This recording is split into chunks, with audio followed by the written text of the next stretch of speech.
All right, so we are on to part 2, and so this one should not take as long. So if we take a look at this graph, we have this function for x equal to 0. So we're going to set up our xy chart. And then again, we're splitting it into 3 different points where this point is going to be my middle. So then we're going to go 0 minus 0.1 is going to give me negative 0.1. And 0 plus 0.1 is going to give me positive 0.1. So 0 is one of those where they're going to be reflections of each other on both sides. So now when you plug this into your calculator, you're going to want to put parentheses and then your x value and then parentheses. And then either your power button looks like a caret or a hat, or some of you might have like y to the x or x to the y, something like that. And then you're going to tell it the number 4 because you want the 4th power. And then you can say 3 times, and then you say parentheses, plug in your x value, and then hit your squared button. And then you're going to say minus 5, and then equals. So do that for each of the 3 values, and then, or actually pause your video first, and then do that for each of the 3 values. So you should have gotten these 3 values. And then from negative 4 point something to negative 5, that's a decrease. And then from negative 5 back to negative 4 point something, that's an increase. So if I decrease and then I increase, hopefully you'll see that that is a minimum value. And this is where sometimes I want to throw the book against the wall because it's giving me 3 of the same problems. But let me take you over to Desmos and show you what that looks like. All right, so I went ahead and graphed this so that it looks like a really sharp parabola that's going up really fast. And then this blue line is where x is equal to 0. So you can see that we have that point at 0, negative 5 that we found at the very middle. And then as we approach from the left, we're decreasing and then we're increasing. So like we predicted, that's going to be a minimum. All right, so take a moment and go ahead and try number 8 all by yourself. So you're going to want to go ahead and pause the video and try everything on your own.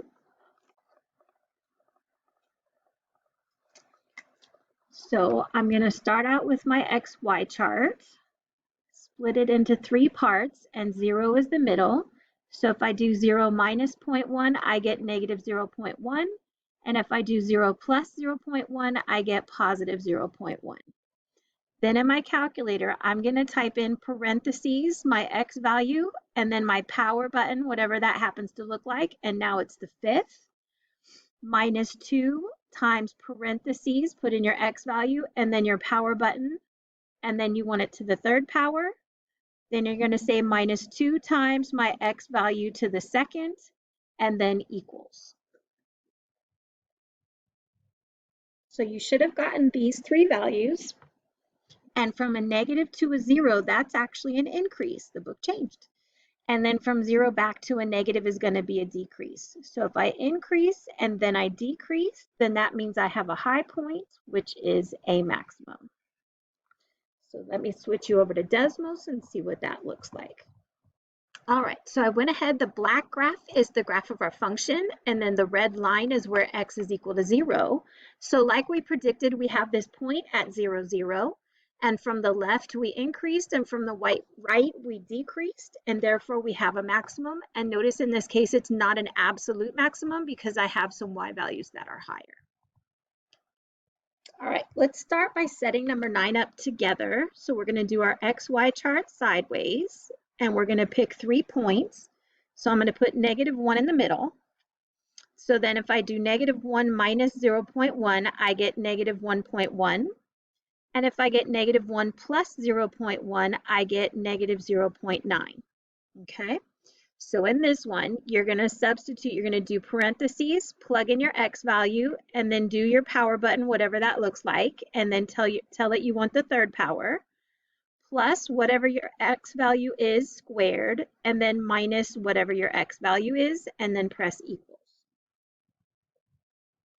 So hopefully you paused and you got these 3 values. So from 0.98 to 1, we have an increase. And from 1 to 0.98, we have a decrease.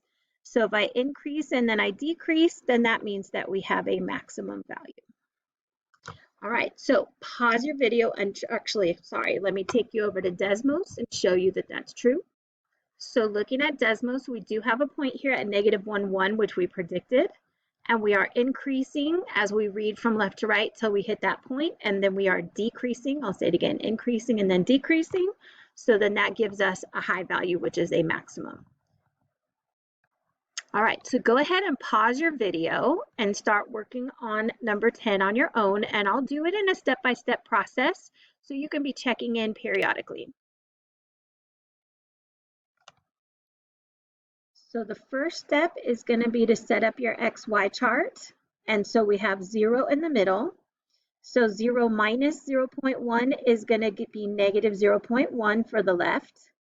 And 0 plus 0.1 is going to give me positive 0.1 on the right. So 0 is one of the weird ones where they're reflections of each other on the number line. Okay. So if you're not sure how to put this in your calculator, you're going to type in 2 parentheses and then plug in your X value. And then whatever your power button looks like, and then a 3. And then you're just going to say plus 4 and equals. So go ahead and find all your Y values, pausing the video. For this one, I had to go all the way out to the thousands place. Otherwise, they all looked like 4.0, and we didn't want to do that, although we do like our grades like that, but we didn't want to do that here. So I went out a little further just so I could tell the difference. So this is one of those where from 3.9 something to 4, I have increased. And then from 4 to 4.002, meaning 4 plus a little bit more, I have increased again. So do you see that I increased and then I increased again, which means I have this point right here that's not a maximum nor a minimum. So we call that a point of inflection.